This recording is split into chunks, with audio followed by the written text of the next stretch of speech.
It's late, the house is quiet, not just silent, but that deeper kind of quiet where everything feels like it's slowing down. Everyone else is either asleep or drifting into it. The lights are dim, your phone screen glows softly in your hand, and for the first time all day, you feel calm. No messages you need to answer right away, no expectations waiting on you, no noise pulling your attention in 10 different directions. Just you. And if you're being honest, you kind of like this version of the world. You might have even noticed it about yourself, that something about the night just feels right, like this is the only time you fully get to be yourself. But during the day, it's different. There's more pressure, more movement, more people, more things asking for your attention. And at some point, the thought crosses your mind. Why am I like this? Why do I feel more comfortable being alone at night than during the day? Most people brush it off. They say,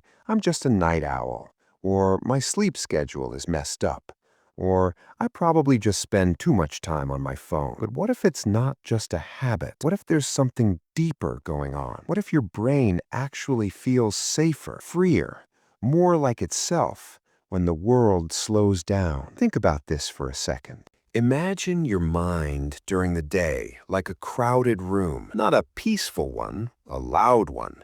There are voices everywhere, little reminders, responsibilities, conversations, expectations, all overlapping. Reply to that. Don't forget this. What are they thinking?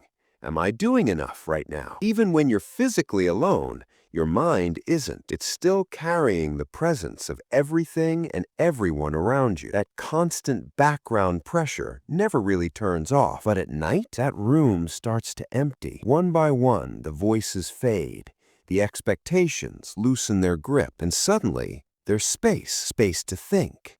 Space to feel. Space to just exist without reacting to anything. And that space? That's what you've been missing all day. There's actually a psychological reason for this. During the day, your brain is constantly running something called social monitoring. You're always, even if it's subtle, aware of how you're being perceived, what's expected of you, how you should respond next. It's like a quiet system running in the background. And the thing is, you don't consciously notice it, but your brain does. And it takes energy. A lot of it. So by the time night comes, that system finally starts to power down.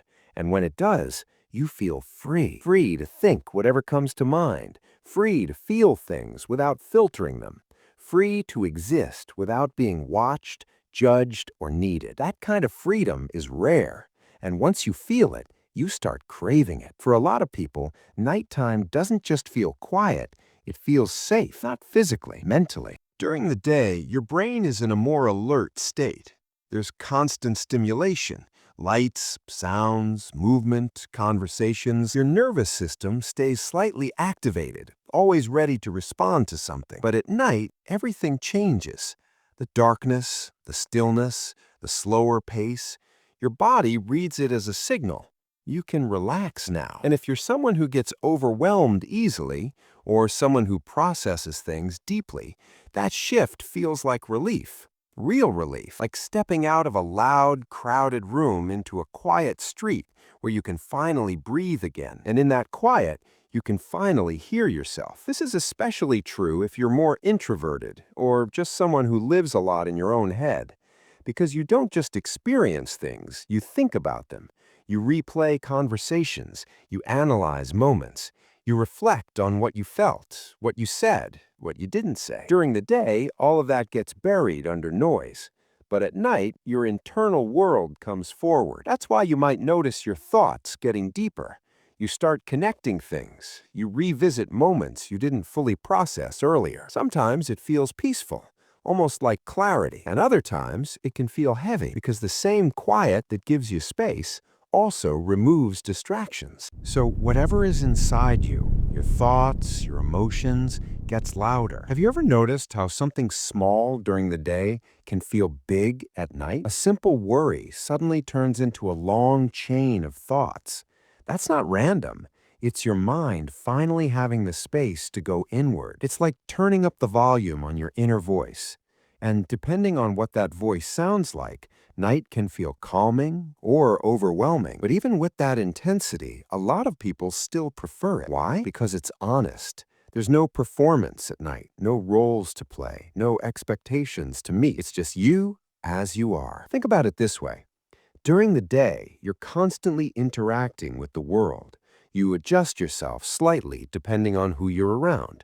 You respond, you adapt, you show up.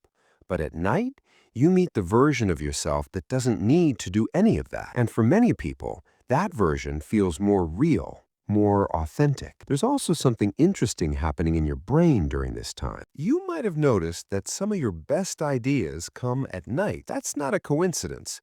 When your brain is a little tired and less overloaded with input, it actually becomes more flexible, less rigid, more open. Psychologists call this reduced cognitive inhibition. Basically, your mind becomes more willing to make unusual connections. That's why ideas feel more creative, more fluid, more interesting. It's a different mental state. And even if you're not creating anything, you still feel it. You think differently. You see things differently.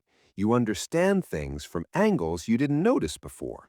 It's like your brain switches modes without telling you. And then there's another layer to all of this: control. For some people, nighttime is the only time that actually feels like it belongs to them. During the day, your time is tied to things: work, school, responsibilities, other people. Even when you're free, it doesn't always feel fully yours. But at night, even if it's just a couple of hours, it is yours. You choose what to do. You choose how to spend it. You don't owe anyone anything in that moment. And that feeling, that sense of control, is deeply comforting. It feels like you're reclaiming a small piece of your life, even if it comes at the cost of sleep. But this is where it gets a little complicated, because while nighttime solitude can be peaceful, it can also become something else. If your days feel overwhelming, draining, or stressful, you might start depending on the night just to feel okay. You start waiting for it, needing it, and slowly your relationship with time shifts. The day becomes something to push through. The night becomes the only place you feel like yourself. And while that makes sense, it's something to be aware of, because ideally, you don't want your peace to exist in just one part of your life. You want to carry some of that calm into your day, too. But here's the important part. If you feel more like yourself at night, that doesn't mean something is wrong with you. It usually means something very specific. It means you're someone who values depth over noise, someone who needs space to process, to think, to feel, someone whose mind doesn't just skim the surface, it goes deeper. And in a world that constantly expects you to be available, responsive, and on all the time, choosing quiet, even for a few hours, is not a weakness. It's a form of self-connection. So the next time you find yourself awake at night, sitting in that silence while everything else slows down, don't rush to judge it. Just pause and ask yourself, what is this time giving me? Is it peace, clarity, a break from everything? Because whatever it is, there's something your mind is trying to find there. And understanding that might tell you more about yourself than you realize.